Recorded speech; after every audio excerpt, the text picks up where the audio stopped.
నమస్తే, welcome to VPR economics. మనం పారిశ్రామిక విధాన తీర్మానాల గురించి చర్చించుకుంటూ ఉన్నాం. ఈ వీడియోలో రెండు పారిశ్రామిక విధాన తీర్మానాల గురించి చర్చించుకుందాం. అవి 1973లో తీసుకొచ్చినటువంటి పారిశ్రామిక విధాన తీర్మానం, అదేవిధంగా 1977లో తీసుకొచ్చినటువంటి పారిశ్రామిక విధాన తీర్మానం. వీటి గురించి చర్చిద్దాం. 1973లో ఒక పారిశ్రామిక విధాన తీర్మానాన్ని తీసుకొచ్చారు. ఆ పారిశ్రామిక విధాన తీర్మానంలో 1973 ఇండస్ట్రియల్ పాలసీ.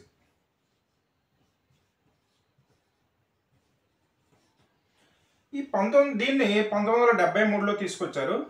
1973లో ఈ ఇండస్ట్రియల్ పాలసీని తీసుకొచ్చారు. సో ఈ ఇండస్ట్రియల్ పాలసీలో కొత్తగా చేర్చుకొచ్చినటువంటి అంశాలు ఏంటంటే కోర్ ఇండస్ట్రీస్ అని ఒక కొత్త పదాన్ని ఇంట్రడ్యూస్ చేశారు. అలాగే జాయింట్ సెక్టార్, సంయుక్త రంగం అనేటటువంటి అంశాన్ని కూడా ఇందులో ఇంట్రడ్యూస్ చేశారు. ఈ 1973లో తీసుకొచ్చినటువంటి ఈ పారిశ్రామిక విధాన తీర్మానంలో పరిశ్రమల్ని 4 వర్గాలుగా విభజించారు. అవి ఏంటంటే, ఒకటి కోర్ పెట్టుబడి రంగం లేదా కోర్ పరిశ్రమలు అని విభజించారు. కోర్ పరిశ్రమలు లేదా కోర్ పెట్టుబడి రంగం. ఈ కోర్ పరిశ్రమలు అనేవి దేశంలో ఉన్నటువంటి పరిశ్రమల్లో ప్రధానమైనటువంటి పరిశ్రమలు, పారిశ్రామిక రంగ అభివృద్ధికి దోహదం చేసేటటువంటి పరిశ్రమలు, ఇన్ఫ్రాస్ట్రక్చర్ పరిశ్రమలుగా, వీటిని ఇండస్ట్రియల్ డెవలప్మెంట్కి ఈ పరిశ్రమలు అనేవి మూలాధారం అని భావించినటువంటి పరిశ్రమల్ని ఈ కోర్ పరిశ్రమలుగా విభజించారు.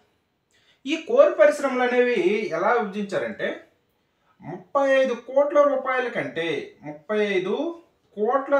కంటే ఎక్కువ పెట్టుబడి కలిగినటువంటి మూలధనం కలిగినటువంటి పరిశ్రమల్ని కోర్ పరిశ్రమలు లేదా కోర్ రంగంగా విభజించడం అనేది జరిగింది. ఈ కోర్ పరిశ్రమల్లో ప్రధానంగా తీసుకున్నటువంటి పరిశ్రమలు ఏవంటే, ఇనుము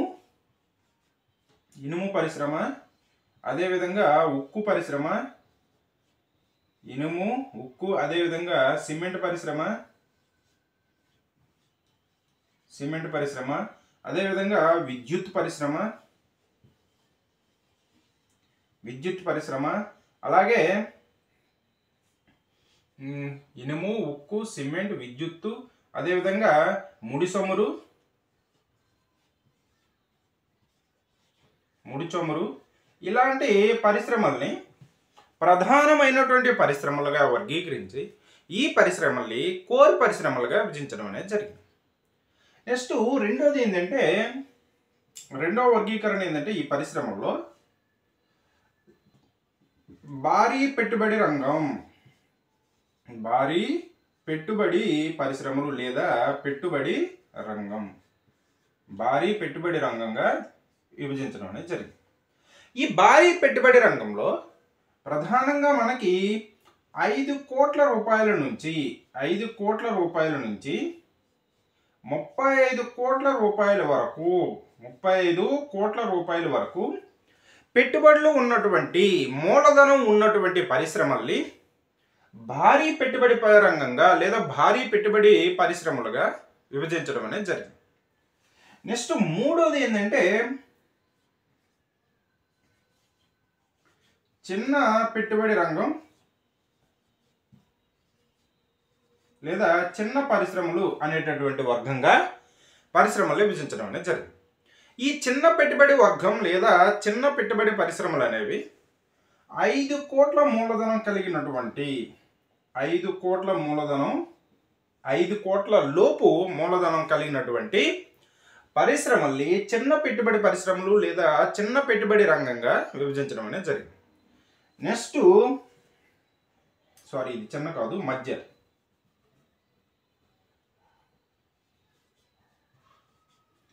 పెట్టుబడి రంగం. అదేవిధంగా 4వది రిజర్వ్ చేయబడిన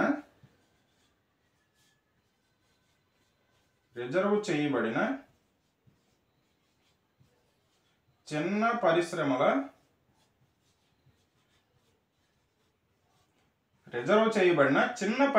రంగం. 4వ వర్గంగా రిజర్వ్ చేయబడినటువంటి చిన్న పరిశ్రమల వర్గం అనేటటువంటి దాన్ని విభజించారు. ఇందులో 75 లక్షల కంటే తక్కువ పెట్టుబడి కలిగినటువంటి 75 లక్షల కంటే తక్కువ పెట్టుబడి కలిగినటువంటి పరిశ్రమల్ని ఈ రిజర్వ్ చేయబడిన చిన్న పరిశ్రమల రంగంగా అభివర్ణించడం అనేది జరిగింది. అలా ఈ 1973లో తీసుకొచ్చినటువంటి ఈ పారిశ్రామిక తీర్మానంలో పరిశ్రమల్ని ప్రధానంగా కోర్ పరిశ్రమలని, అదేవిధంగా భారీ పెట్టుబడి రంగమని, మధ్య పెట్టుబడి రంగమని, అదేవిధంగా రిజర్వ్ చేయబడినటువంటి చిన్న పరిశ్రమలు అనేటటువంటి అంశాన్ని తెరపై తీసుకొచ్చారు.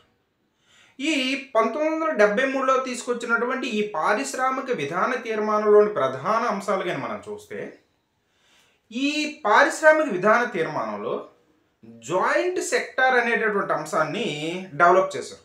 అంటే ఇప్పుడు ప్రస్తుతం మనకు ఉన్నటువంటి PPP model, public private partnership model లాగే ప్రభుత్వము ప్రైవేట్ రంగము కలిపి జాయింట్ వెంచర్స్ లాగా జాయింట్ సెక్టార్ సంయుక్త రంగం అనేది డెవలప్ చేయడం అనేది జరిగింది.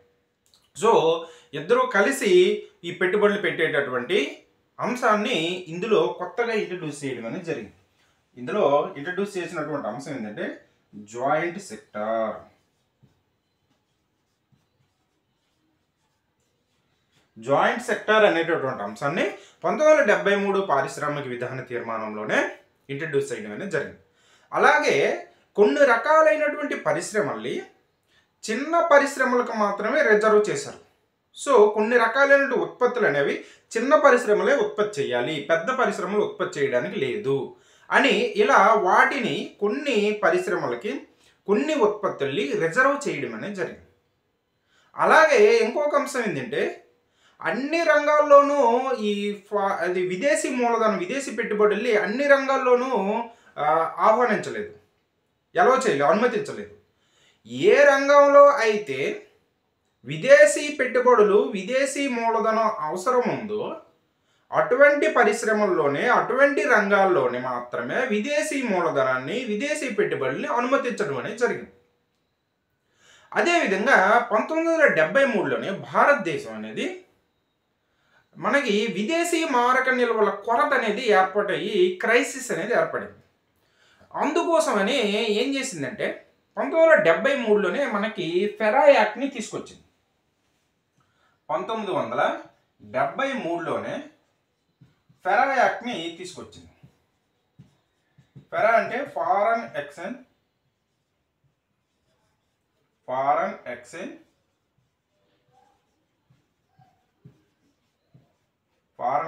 రెగ్యులేషన్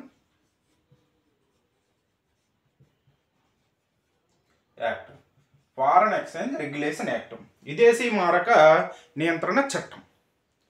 ఈ విదేశీ మారక నియంత్రణ చట్టం, ఫారెన్ ఎక్స్చేంజ్ రెగ్యులేషన్ యాక్ట్ని తీసుకొచ్చిన తర్వాత ఏం జరిగిందంటే ఎవరైనా వ్యక్తి విదేశీ మారకంలో వ్యాపారం చేయాలంటే ఆర్బీఐ యొక్క, కేంద్ర బ్యాంకు యొక్క అనుమతి, కేంద్ర ప్రభుత్వం యొక్క అనుమతి ఖచ్చితంగా తీసుకునే చేయాలి అని ఇందులో నిబంధన అనేది పొందుపరిచారు.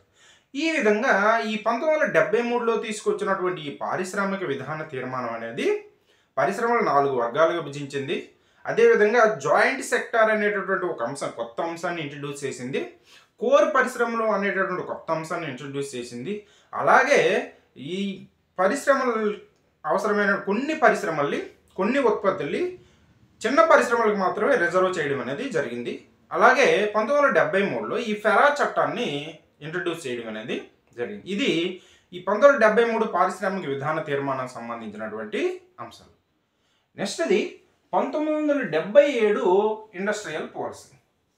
1977 ఇండస్ట్రియల్ పాలసీ.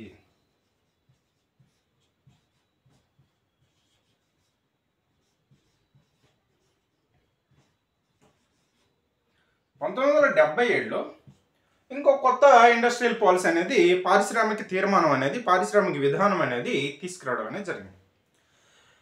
ఈ 1977 పారిశ్రామిక విధాన తీర్మానం అనేది గత పారిశ్రామిక విధానాలన్నిటికంటే భిన్నంగా రూపొందించడం అనేది జరిగింది. సో ఎందుకోసం అంటే 1977లో ప్రభుత్వం అనేది మారింది. 1977లోనే మనకి జనతా ప్రభుత్వం అనేది వచ్చింది. ఈ జనతా ప్రభుత్వం అనేది చిన్న పరిశ్రమలకి, సూక్ష్మ పరిశ్రమలకి, గృహ పరిశ్రమలకి, ఖాదీ పరిశ్రమలకి, ఇటువంటి వాటికి అధిక ప్రాధాన్యతనిస్తూ వాటిని అభివృద్ధి చేయాలనే లక్ష్యంతో గత పారిశ్రామిక విధాన తీర్మానాలన్నిటికంటే ఆపోజిట్గా ఒక కొత్త పారిశ్రామిక విధాన తీర్మానాన్ని ఇంట్రడ్యూస్ చేయడం అనేది జరిగింది. అది జనతా ప్రభుత్వమే 1977లో అధికారంలోకి వచ్చిన తర్వాత ఈ కొత్త పారిశ్రామిక విధాన తీర్మానం 1977 డిసెంబర్ 23న ఈ కొత్త పారిశ్రామిక విధాన తీర్మానం 1977లో ఒక కొత్త పారిశ్రామిక విధాన తీర్మానం అనేది తీసుకొచ్చారు. అప్పటి పరిశ్రమల శాఖ మంత్రి జార్జ్ ఫెర్నాండెజ్, పరిశ్రమల శాఖ మంత్రి జార్జ్ ఫెర్నాండెజ్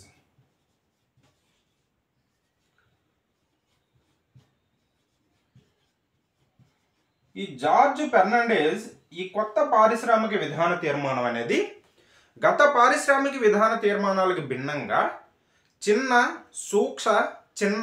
పరిశ్రమలకి, అదేవిధంగా ఖాదీ పరిశ్రమలకి అధిక ప్రాధాన్యతనిస్తూ ఈ పారిశ్రామిక విధాన తీర్మానాన్ని తీసుకురావడం అనేది జరిగింది.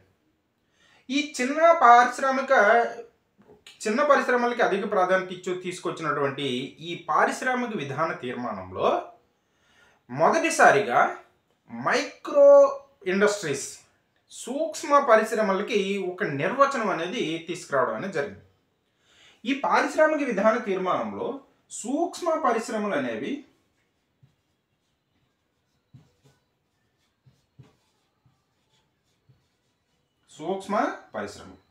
ఈ సూక్ష్మ పరిశ్రమలు అనేవి ఎలా నిర్ణయించారంటే వీటిని 1,00,000 లోపు పెట్టుబడి కలిగినటువంటి పరిశ్రమలు, అదేవిధంగా 1971 జనాభా లెక్కల ప్రకారం 50,000 జనాభా కంటే తక్కువ ఉన్నటువంటి ప్రాంతాలలో ఈ పరిశ్రమల్ని స్థాపించాలి. అటువంటి పరిశ్రమల్ని సూక్ష్మ పరిశ్రమలుగా విభజించడం అనేది జరిగింది.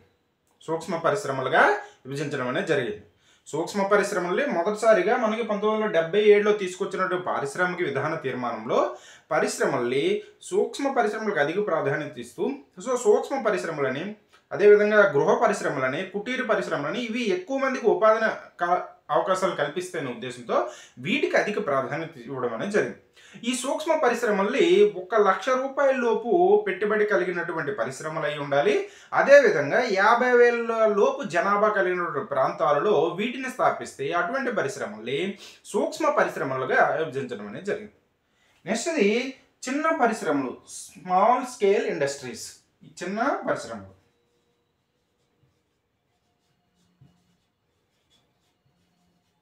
ఈ చిన్న పరిశ్రమల యొక్క పెట్టుబడి పరిమితి అనేది 5 లక్షల నుండి 10 లక్షలకి పెంచడం అనేది జరిగింది. ఈ 10 లక్షలు కూడా ఈ చిన్న పరిశ్రమలకి అనుసంఘికంగా ఏర్పాటు చేసేటువంటి పరిశ్రమలకి అయితే వీటిని 15 లక్షలకు చేయడం అనేది జరిగింది. 15 లక్షలు చేయడం అనేది జరిగింది. ఈ విధంగా ఈ చిన్న పరిశ్రమలకి వాటి యొక్క పెట్టుబడి పరిమితిని పెంచడం అనేది జరిగింది. ఇంతకుముందు గరిష్ట పరిమితి 5 లక్షలు ఉంటే ఇప్పుడు వాటిని 10 లక్షలు చేయడం అనేది జరిగింది. అలాగే ఒక కొత్త ఇన్వెన్షన్ ఏంటంటే పారిశ్రామికంగా వెనుకబడినటువంటి జిల్లాలను గుర్తించి ఆ జిల్లాలలో పారిశ్రామిక రంగాన్ని అభివృద్ధి చేయడం కోసం డిఐసీలు అనేటటువంటి వాటిని ప్రారంభించారు. వాటిని ఎప్పుడంటే డిఐసి. ఈ డిఐసి అంటే ఏంటంటే డిస్ట్రిక్ట్ ఇండస్ట్రియల్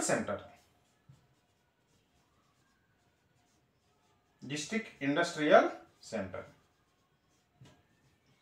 వీటిని అభివృద్ధి చేయడం అనేది జరిగింది. వీటిని 1978లో వీటిని తీసుకొచ్చారు. 1978లో వీటిని తీసుకొచ్చారు. ఈ డిస్ట్రిక్ట్ ఇండస్ట్రియల్ సెంటర్స్ అనేవి ఏం చేస్తుంటాయంటే ఆ పర్టికులర్ జిల్లాలో ఆ జిల్లాకి ఈ డిఐసిలు అనేవి పారిశ్రామిక రంగ అభివృద్ధికి నోడల్ ఏజెన్సీలుగా పనిచేస్తాయి. సో ఆ ప్రాంతాలలో ఉన్నటువంటి ఔత్సాహిక పారిశ్రామికవేత్తలకి శిక్షణనివ్వడం, వారికి రుణ సదుపాయాలని కల్పించడం, అదేవిధంగా అవసరమైనటువంటి అన్ని రకాల సూచనలు సలహాలు ఇవ్వడం అనేది ఈ డిఐసి యొక్క ప్రధాన ఉద్దేశం. ఈ విధంగా పారిశ్రామికంగా వెనుకబడినటువంటి జిల్లాలలో ఈ డిఐసిలని స్థాపించి చిన్న సూక్ష్మ పరిశ్రమల్ని ప్రోత్సహించడానికి అధిక ప్రాధాన్యత అనేది ఇవ్వడం అనేది జరిగింది. వీటిని ఎప్పుడు తీసుకొచ్చారంటే 1978లో డిస్ట్రిక్ట్ ఇండస్ట్రియల్ సెంటర్స్ని తీసుకురావడం అనేది జరిగింది.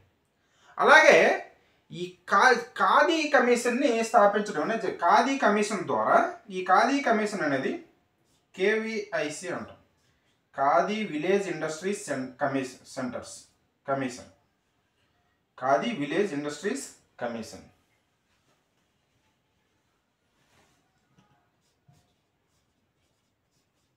Khadi village industries commission. దీన్ని యాక్చువల్గా అయితే 1957లోనే దీన్ని స్థాపించారు. సో దీని ద్వారా ఖాదీ పరిశ్రమలకి ప్రోత్సహించడం, వాటికి అధిక ప్రాధాన్యత ఇవ్వడం, ఇటువంటి అంశాలు అనేవి ఈ 1977 పారిశ్రామిక విధాన తీర్మానంలో తీసుకురావడం అనేది జరిగింది. ఇలా అంతేకాకుండా ఇంకా తీసుకొచ్చినటువంటి కొత్త అంశాలు ఏంటంటే మనకి స్మాల్ స్కేల్ ఇండస్ట్రీస్.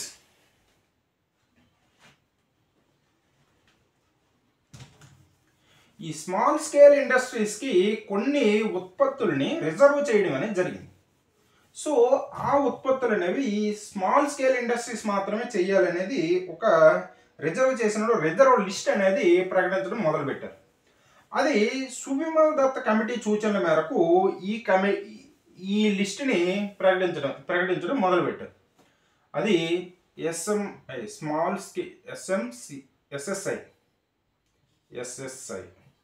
అంటే స్మాల్ స్కేల్ ఇండస్ట్రీస్.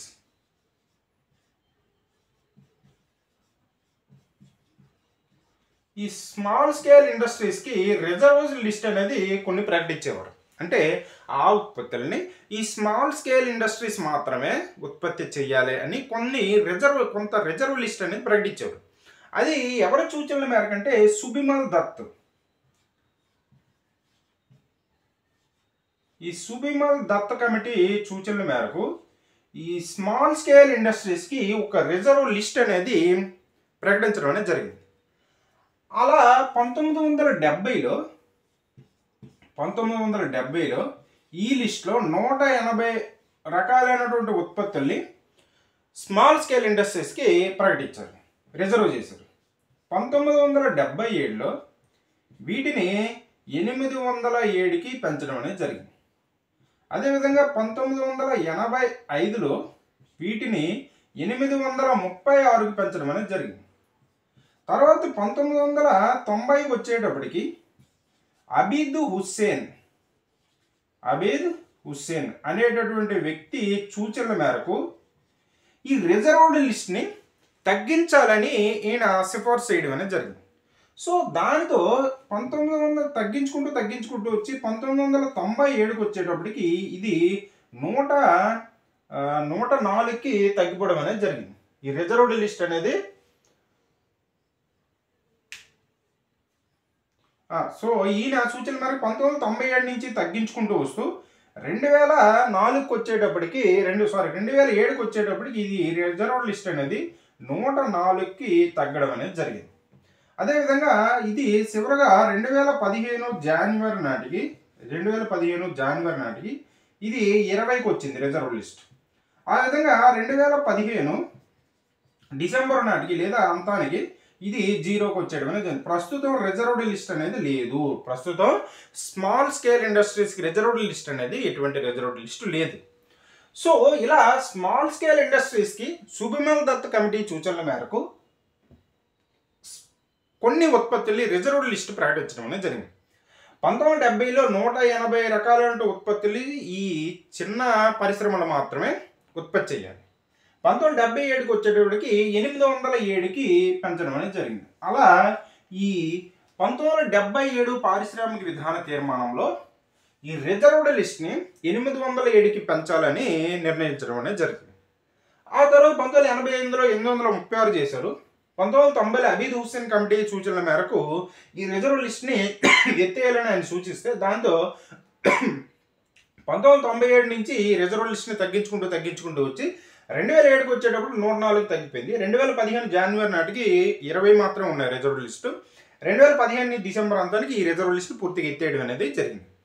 అలా 1977లో తీసుకొచ్చినటువంటి ఈ పారిశ్రామిక విధాన తీర్మానం అనేది ఈ రకమైనటువంటి ఈ కొత్త అంశాలని ఇంట్రడ్యూస్ చేయడం అనేది జరిగింది.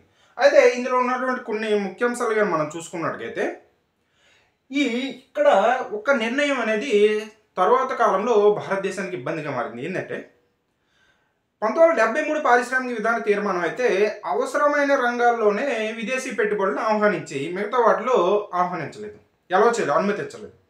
కానీ 1977 పారిశ్రామిక విధాన తీర్మానంలో ఈ విదేశీ మూలధనాన్ని పూర్తిగా అనుమతించలేదు, పూర్తిగా ఎటువంటి అనుమతి కూడా దీనికి ఇవ్వలేదు.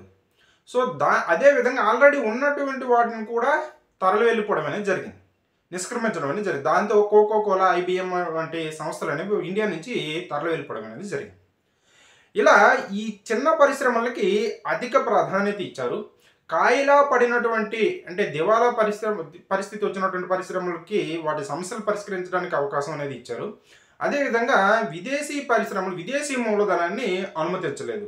ఆల్రెడీ ఉన్న పెట్టుబడులు కూడా వెనక్కి వెళ్ళిపోయి పరిశ్రమలు కూడా వెనక్కి వెళ్ళిపోవడం అనేది జరిగింది. ఇది 1973 పారిశ్రామిక విధాన తీర్మానం.